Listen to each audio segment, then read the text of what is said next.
parenting. Like it's 1999, the retro revival of screen-free play and board games.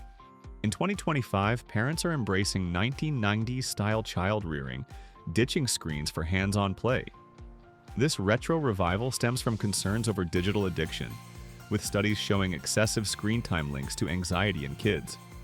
Families now prioritize outdoor adventures and analog toys to foster creativity and social skills. Board games like Monopoly and Scrabble are making a comeback, promoting family bonding without devices. Sales of classic games surged 25% in 2024, per industry reports, as parents seek alternatives to video games. These activities teach strategy, patience, and turn-taking in a fun, interactive environment.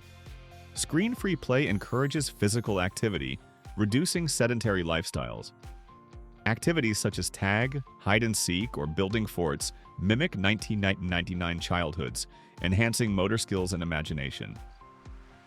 Experts note this approach combats obesity, with kids burning more calories through active play than passive scrolling. The movement draws from nostalgia, with millennials recreating their tech-light upbringings for Gen Alpha. Parenting books like Retro Raising advocate unplugging, emphasizing real-world experiences over virtual ones. This shift addresses post-pandemic screen overuse, aiming for balanced development in young minds.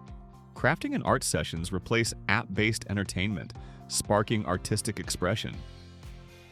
Simple supplies like crayons, clay, and paper allow kids to create freely, boosting fine motor skills and self-esteem.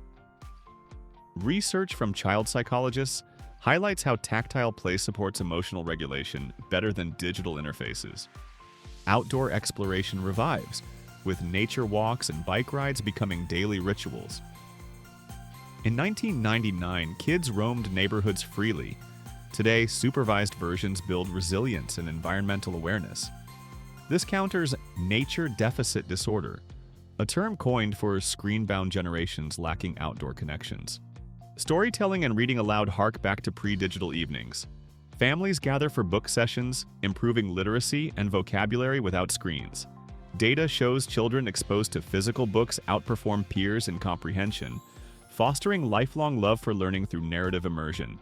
Music and dance parties without apps encourage rhythm and coordination. Using radios or instruments, kids learn self-expression and group dynamics. This retro element mirrors 1990s playdates where spontaneous fun built social bonds, reducing isolation often linked to social media dependency. Puzzles and building blocks stimulate problem-solving. Lego sets from the 90s era are popular again, teaching spatial reasoning and perseverance. Unlike instant gratification apps, these require time and effort, instilling grit and cognitive flexibility in developing brains. Role-playing games without tech, like pretend play with dolls or costumes, enhance empathy. Kids act out scenarios, understanding emotions and perspectives. Psychologists affirm this builds emotional intelligence, crucial for real-life interactions in an increasingly digital world. Gardening and cooking introduce practical life skills. Planting seeds or baking cookies teaches responsibility and science basics. These activities, common in 1999 households, provide sensory experiences that screens can't replicate, promoting mindfulness and healthy eating habits. Sports and team games foster teamwork and discipline. Soccer or basketball in backyards echo past eras, improving physical health and cooperation. Participation rates in community sports rose 15% in 2025 as parents limit screen time to encourage active lifestyles. Limiting tech to specific times mirrors 1999 norms where TV was occasional. Modern parents set no screen zones in homes, reclaiming family dinners for conversation. This reduces distractions, strengthening relationships and communication skills within households. The revival addresses mental health concerns, with therapists noting decreased ADHD symptoms in screen-limited kids.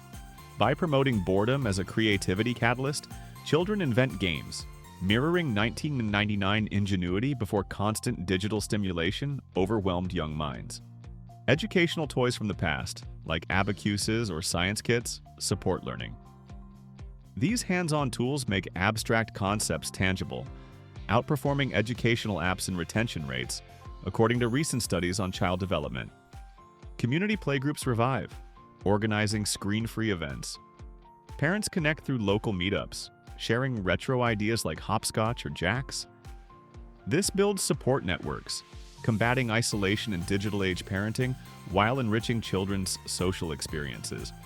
Challenges include resistance from tech-savvy kids, but gradual transitions work. Start with short screen-free periods, introducing alternatives progressively. Success stories from 2025 forums show improved behavior and happiness after adapting to this balanced approach. Benefits extend to parents, reducing digital fatigue from monitoring devices. More quality time emerges with shared laughter over board games, strengthening bonds. This retro style revitalizes family dynamics, proving timeless play trumps transient tech trends. Critics argue it's impractical in a digital world, but advocates emphasize hybrid models. Use tech sparingly for education, prioritizing analog for play. This ensures kids gain digital literacy without sacrificing childhood joys of unplugged exploration. Ultimately, parenting like 1999 revives simplicity in a complex era. By embracing screen-free play and board games, families nurture well-rounded individuals ready for real-world challenges, blending nostalgia with modern wisdom for optimal child growth. Stay informed with globalinfovita.com.